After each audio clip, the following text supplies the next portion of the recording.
Gareth Southgate has made the sensible decision to name his World Cup squad early, this coming week in fact, perhaps because of his close proximity to the furniture rearranging that took place when Glenn Hoddle trimmed Paul Gascoigne from his list at the last moment in 1998. As Southgate has explained, injuries permitting, there is no need to prolong anyone's agony when you have a couple of weeks to spare and a reasonable idea of the group you would like to select. Better to let everyone know the good or bad news early and give the individuals in the finalized squad as much time as possible to get to know each other. Southgate has already been unlucky in losing Alex Oxlade-Chamberlain and Joe Gomez to injury. Both Liverpool players were virtual certainties to make the trip. Oxlade-Chamberlain on account of his tremendous form since moving from Arsenal, Gomez because of his versatility and ability to play in a back three. That may not be the way England actually line up, at least not all of the time, though the player who can happily provide cover in a couple of positions is always a bonus to a manager looking to leave himself as many options as a squad of 23 will permit. England at the moment are a young squad, with few seasoned internationals absolutely demanding selection, and for that reason Southgate may feel able to resist the temptation to include one or two names for the future simply to increase their experience. Jadon Sancho and Ademola Lookman, the two starlets breaking through in the Bundesliga, have both been mentioned, though the circumstances are not quite the same as when Sven-Göran Eriksson took a 17-year-old Theo Walcott to Germany in 2006. Back then the team virtually picked itself. Everyone knew pretty much how it would line up and, having been preferred to strikers of the quality of Jermaine Defoe and Darren Bent, Walcott failed to manage a minute on the pitch in the World Cup. He was put back with the under-21s by the next manager, Steve McClaren, and ended up missing out on the 2010 finals under Fabio Capello when he boasted vastly more experience. Sign up for the Fiverr and get our daily football email.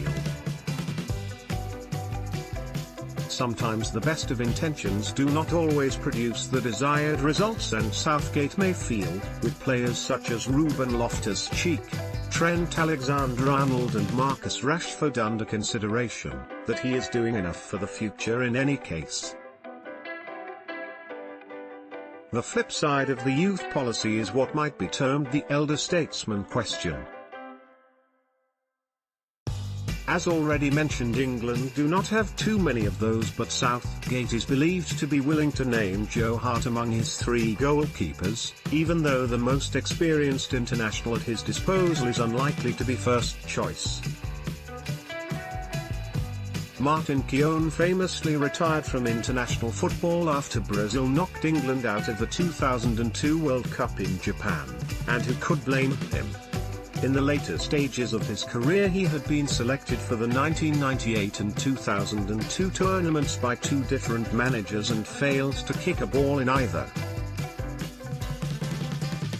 If Jack Butland and Jordan Pickford are the first two goalkeeping names on the list, surely it would do no harm to further Nick Pope's encouraging development rather than take Hart along as unrequired backup.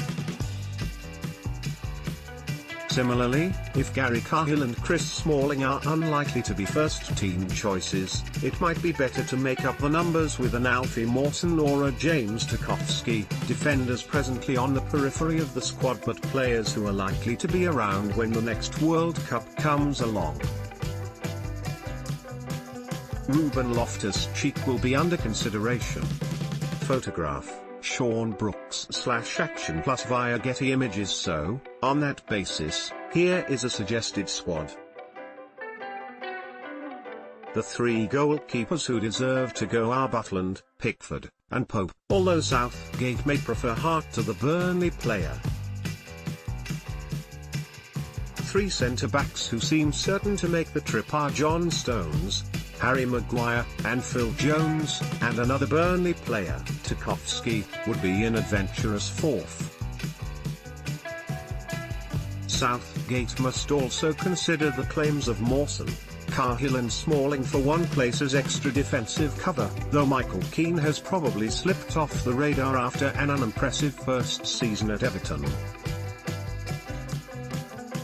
England are pretty well off for full-backs even without Gomez, so much so that they can afford to ignore the fact that Danny Rose has fallen from favour at Tottenham.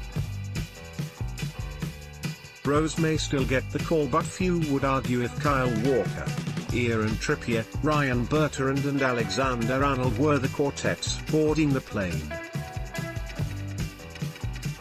In midfield, the big question is whether to take Jack Wilshere, now that Oxlade-Chamberlain has pulled out. While there are doubts over the Arsenal player's fitness record, Southgate seems unconvinced by the claims of John Joe Shelby. There is also the debate over whether Raheem Sterling and Dele Alli should be regarded as midfielders or strikers, though little doubt that both will be going.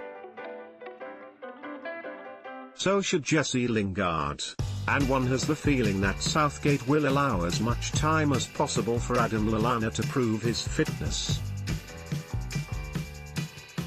The manager has hinted there will be no surprises, so that probably means Wilshere is in and Shelby out, though it does not necessarily rule out a call up for Loftus-Cheek. 5 options for midfield might be Jordan Henderson, Eric Dyer, Wilshere, Lallana, and Lingard, and 5 for up front would be Harry Kane, Jamie Vardy, Sterling, Ali, and Rashford. That leaves one spare place, which could go to Loftus-Cheek at the expense of an extra striker in Danny Welbeck.